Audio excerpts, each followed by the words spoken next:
Hey guys, this video I'm going to take kind of an easy route here because I'm not going to go too in-depth on this machine that many of you may already be recognizing. That's because there's a couple other YouTubers that do older computer hardware stuff that have gone over this machine already. B Westlife did a pretty good in-depth video on this machine, and also Clint from Lazy Game Reviews, when he went over the Tandy 1000 line. This is one of the machines he principally focused on since it's the one he had. And this is a Tandy 1000 RL. This is the hard drive version. I picked this up about a week ago, maybe overpaid a little bit for it, but I got really sick like the day after I picked it up, and I've been just sick, horribly sick pretty much all week. You still might hear me coughing, so I really haven't had time to think about my next video and whatnot, so I'm just kind of throwing this one together since it seems like it might be pretty easy since I don't have to go too in-depth. So yeah, if you're just coming, if this is the first video watching after this video, if you want some more information, yeah, check out those guys' videos I mentioned earlier. Why did I get this machine? I already do have a Tandy 1000. I have two of them actually. I have an SX and I have an HX. Or EX, sorry. They're not, the EX is in a box somewhere, the SX is in my storage unit, very far away. But the Tandy 1000 kind of has a close place to my heart. Growing up, I don't remember the exact model, but I had a couple friends that I did a lot of gaming on this type of machine with. So I saw it, the price wasn't too bad, and so I decided to pick it up. But yeah, so there's a Tandy 1000 RL. This is the hard drive version, although this machine I can't seem to get the hard drive running. I believe it's dead. This is a very slim line machine, as you can tell. This is later. This is much later in the Tandy 1000 line. Basically, the Tandy 1000s were kind of clones of the PC Junior, and they have a couple of sort of unique features. Principally, this is the Tandy Video, or TGA as it's known, and it has superior sound compared to PC compatibles at the time that didn't really have sound cards, just used PC speaker. So I think it's called like 3-channel audio or something, but it is superior to what you'd find in a equivalent PC at the time. The Tandy Video, the TGA, it's really, as far as I know, without getting too technical, it's CGA, but you're allowed to throw like all the colors on the screen at the same time. So I think it's like 16 colors. So it looks like EGA, but it's not quite EGA, but it's very comparable to EGA. There's a couple games like Dexter where you can really tell there's a difference between the TGA and the EGA look, but in general, the Tandy Video is very similar to EGA in a lot of games. So yeah, for this machine, like I said, this is a later model. I believe the models after this, there were a couple more that were like slightly upgraded versions of the RL. They're like the RLX and something else. I believe the ones that came after this ended compatibility with PC Junior stuff. So I believe these are the last models that had the 3-channel audio and the TGA graphics. I could be wrong about that. But yeah, there's right there is that's a 720 KB floppy drive. There's not much on the front. Like I said, I like this thing. It is really, really light and slimline. You see vents. There's no fan on this thing on the inside. Here's the back. Hopefully I can get a decent view of that. Excuse me. So yeah, we have a serial port up there on top, and then next to that we have 2 joystick ports. I believe those are the same style as on the older Tandy 1000s, and maybe the TRS-80s too, to kind of keep compatibility, but I'm not 100% sure. Then we have next to that, we have 2 jacks for audio, and it's labeled ear and microphone, and next to that's a knob, which is really nice because that would have been a really nice feature on the computer I had when I was younger. any computer I had when I was younger that used like beepers or PC speaker, because you're playing them at night and there's no way to adjust volume unless you're running it through a sound card or whatnot. But then why are you using PC speaker? Well, I guess it depends on if the game supports anything else. But anyways, yeah, that's a really nice option to have this volume knob here to adjust the PC speaker volume. Oops, really nice. Underneath we just have the video port, parallel port. Then we have two PS2 ports, but they're not really PS2 ports from what I've read, but they're mostly compatible and they're pretty much the same form factor. From what I hear, the mouse one will work pretty much with any mouse. It's really dependent on the driver. I do have read that Qt mouse driver does work, so there shouldn't be any problem with PS2 mice. Although about the keyboard port, I've heard it's not really a standard PS2 keyboard port. So certain PS2 keyboards may or may not work. You really want the Tandy keyboard that came with it, which is the Tandy enhanced keyboard, which sorry, I do have that keyboard, which I will show you when we run this thing up. I also have a monitor I got with this thing. It's a CM5. A lot of people seem to have a CM11 monitor, which I'm really jealous, because I hear that's kind of like the better looking monitor. It has a much better screen and dot pitch. I'm stuck with CM4s and 5s. I've never come across the CM11. Between the CM4 and 5, well, I'll get into that when I get that stuff out. But right here, you see a slightly rusted ISA expansion port. There is room for one expansion card, which isn't a whole lot, but when you consider that this already has like TGA video and it has three channel audio, I mean, it's not bad. With these old Tandy 1000s, when I have them set up, I'm really looking to play a specific era of games, which are those really early mid-80s DOS games that kind of support TGA and 3-channel Tandy audio. So not having a TGA graphics card or a sound card in this thing doesn't really bother me. I guess if you are someone that wants more, you might want to go with a different model that has better expandability. So I'm going to open this up, take a look inside. It's pretty easy to open. There's only 2 screws here and on the other side, and it comes off and it just kind of slides open. So get to that. Okay, I always have a little bit of trouble opening this for whatever reason, but you really kind of have to grip these sides, and it seems a little bit more than just pushing it forward. You kind of have to like pull it apart and up, and then kind of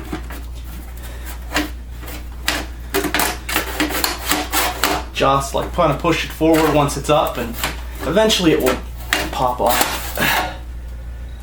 There we go. All right, so let's take a look around inside this thing. If you'll notice, let me zoom out. It is a very compact motherboard. Like I've heard in other videos, it's basically like a laptop board stuffed in a desktop case. It's very small and compact. Yeah, it's all in this very small package here. You see, here's the PC speaker right here on the side. You've got right here we have the hard drive, and you see there's the interface on here. Now this is like the Commodore Colt I had. This is 8-bit IDE, so there's not very many hard drives that were made to run on it. So you got to kind of look out. This is a ST32-2X. I believe this is the one that came with it. I think it's 20 megabytes. As far as I know, this thing isn't working. When I power it up, it spins up, but nothing happens. I think it's dead or corrupt. I couldn't get it to do anything, so I might need to eventually replace this thing. That might be a good option for the ISA port here. There's one 8-bit ISA card or port right here. A good option would probably be like an XT IDE hard drive controller card hooked up with like a compact flash card. It would probably make a really good fit for this machine. As you can see, there's no fan. Here's the power supply along the side. So this thing is deathly quiet. This right here, this is just a little riser for the sound stuff and the joysticks and stuff like that. And it connects right here to the motherboard. And if you can see underneath, with this thing, it connects as well. So yeah, that's just a little riser thing. Here's the power. As you can see with this hard drive, it is not, or not hard drive, floppy drive. It's not quite 100% standard. As you can see, power is delivered through the cable. There's no power connector on there. So yeah, there's not a whole lot for me to say that hasn't been said about this thing already. Lithium battery, which is kind of nice. Glad it's not something like one of those Dallas monstrosities, or well, I'm just glad it's not one of those Dallas batteries.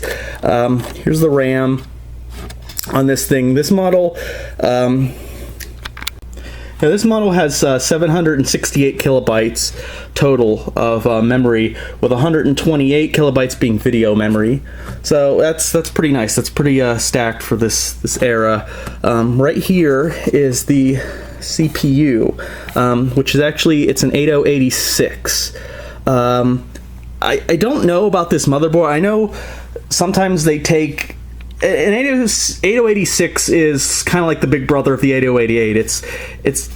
Technically it's faster if it's on a 16-bit motherboard. I don't know if this is a fully 16-bit motherboard. I'm not sure. So I'm actually kind of curious to do some speed tests between this machine and my Epson 8086, which is, you know, well, well, the problem with that machine is it has a V30 in it, which is even faster. So that's one of the downsides of this. Since the chip is actually soldered on, you can't actually replace it with a V30. When I first got this machine, I was kind of thinking it would be like a standard 8086, which was longer and in a socket, and you could just take it out and put in a V30 to make it faster. But no, I was kind of surprised to see such a small, this little more traditional looking square CPU soldered onto the board. It's kind of a bummer that it's not socketed, but the 8086 is still, it's a nice chip. This one's running at 9.56 megahertz, I believe, so just short of 10 megahertz, which is, it's pretty fast. It may cause some compatibility with a very few of the older MS-DOS games that really demand, you know, original 4.77 megahertz 8088. I think that's the right number. I'm sorry, I'm still recovering, so my mind's a little bit hazy at the moment. So yeah, it might be a little bit fast for some games, but probably not many. Although the one thing I did learn about this machine from watching lazy game reviews is the little bit of speed increase does help with a couple of games that, you know, on the PC Junior, for instance, would run a little bit too slow. I think Digger was one of those games. It just runs a little bit too slow on a PC Junior, but on this machine, it runs at a very acceptable and playable speed, and you get the benefits of the TGA graphics and the 3-channel audio, which is nice. So yeah, I mean, that's pretty much a quick overview of this machine. I'm gonna hook it up to a monitor, the monitor I got with it, and I'll boot it up just for the hell of booting it up to show you guys. Decimate and stuff runs, which is in the ROM, but like I said, this drive, pretty sure, is dead. So I've only booted this thing up once since I've got it. Like I said, I got really sick and I hadn't been able to play with this thing for the last like week and a half. So I'll set it up and boot it up, and we'll take a quick look at it booting up, and I think maybe I'll run a benchmark, and we'll just see for fun how it stacks up against my Epson that has a V30, which is the NEC, a little bit faster equivalent of the 8086, and just compare them for fun, the numbers. I'm pretty sure the Epson is going to smoke this thing, but we'll see how close it is. Alright, so here it is set up. This is the monitor I got with it. It's a CM5. Look up here with my 8088. I'm using a CM4. This is the one I've had. I don't know if there's much difference between the CM4 and the CM5. The CM5 looks a little bit more modern, but from the spec sheet I looked up, they're pretty much the same. If anyone knows the major difference, please let me know. Another thing about this Tandy 1000 that I didn't mention, there's no composite out with this machine. They got rid of that, so if you want to do like composite color older games, you're going to need like an older computer with that, or an older Tandy 1000. I guess you could put a CGA card in there with the composite out, but that's just a minor thing. I thought I'd mention it. This is the Tandy enhanced keyboard. This is the one that's guaranteed to work with this thing, because I've heard those ports on the back can be finicky with a different kind of keyboard. So before I start shooting this, I did power it up a couple times to check some things, and the hard drive was kind of hit or miss. It actually, 2 of the times I powered it up, the hard drive actually did kick in, and then one time it didn't. So the hard drive isn't as dead as I thought it was, but apparently it is a little bit finicky. So let's see what our luck is like here. You'll be able to hear it. It spins up. It's pretty loud.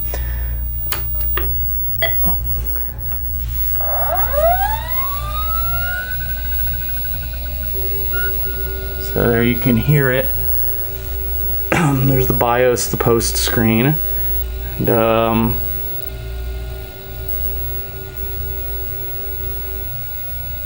okay. Okay, it looks like... Okay, now see, it looks like it didn't kick in this time. Because it didn't ask me these before, so... Just see, it just went straight to A. Let me see, I'm gonna do a couple power cycles and see if I can get the hard drive to kick in. Okay, so it looks like, I think this time the hard drive might be kicking in. Yep, see? Yeah, so I mean, it's not dead yet, but it's definitely a little bit wonky. Sometimes it works, sometimes it doesn't. This monitor isn't exactly doing the best either. It's kind of okay now, but sometimes it just gets a little bit color distortions and whatnot. You probably can't see it. The mouse seems to be working fine. I guess there's some kind of drivers preloaded already, and this is definitely not a Tandy mouse. it's a laser PS2 laser mouse, but it seems to be working just fine with whatever the drivers are. So this is DeskMate. I am not going to go into it very much because other people have done that in other videos. But I will. I'm going to exit to DOS. So yeah, here's the hard drive. It is labeled Ed's Baby. Or wait, Ed's Baby, that's C. But when I go into D now, there we go, Ed's Baby D.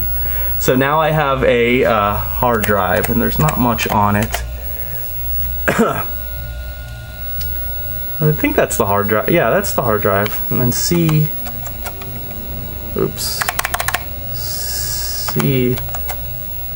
This keyboard. This keyboard's not perfect either. Apparently, you've really got to press the C button. Yeah, C is DeskMate. So the hard drive apparently is barely working, or maybe I'm wrong. Maybe D is the ROM and when the hard drive works, and C is the hard drive when I don't know. It's confusing. It is a little bit. Yeah, I think actually C is the hard drive. I'm wrong. When the hard drive doesn't boot up, I think it makes the DeskMate in ROM the C drive, and then there's no D drive. But when it does detect the hard drive, it makes C the hard drive, and the ROM ends up being the D drive. I think that's what's going on here. I'm just looking at this right now, so I haven't had time to like check it out and the numbers and stuff. That's what I think is what's going on here. This is only like my 4th time booting this machine up. This is the longest I've actually had it running, because as I said, I wasn't able to play around with it much. But let's throw in something just for fun so we can see that famous Tandy graphics and sound. There we go.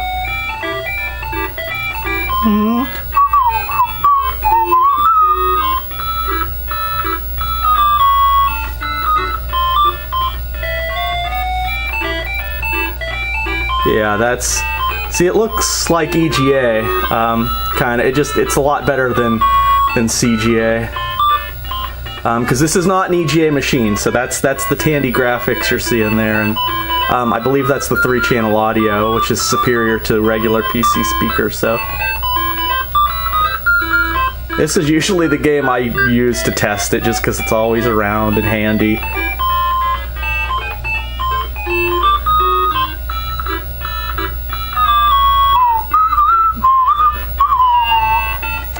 Anyways, I'm not gonna, this isn't a review of this game or anything, so I'm not gonna get too into that. Alright, it's loading up, check it. God, should I feel bad for now being in possession of Ed's baby? It's just, he must have really liked this computer. I don't know if it was the guy I got it off of, who is Ed. Probably, I think it was, because he said it's been in his garage for like the last 20 years or something. Oh, what a horrible way to treat your baby. That's terrible. Alright, but here's Check It. It's just little utility. Another thing, there's no, on the motherboard, there is no slot for a FPU or man, I still cannot think. An FPO, it's a coprocessor for floating point math and math coprocessor. Although, okay, yeah, see, not present. There is, you can't even add one.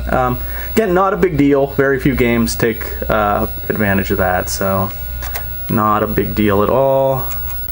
Okay, so actually taking a better look at the benchmarks I've actually written down here what I had with my Epson unit with the 10 megahertz V30, and I got 1280 for the CPU, and for this I got a 969, which isn't bad. It's not as big of a difference as I thought, and this is running at 9.55 megahertz, 8086. Of course, for the NPU, of course, the Epson is going to blow it away because it has an NPU, whereas this machine does not have any present. So I think that number is just what the CPU is doing.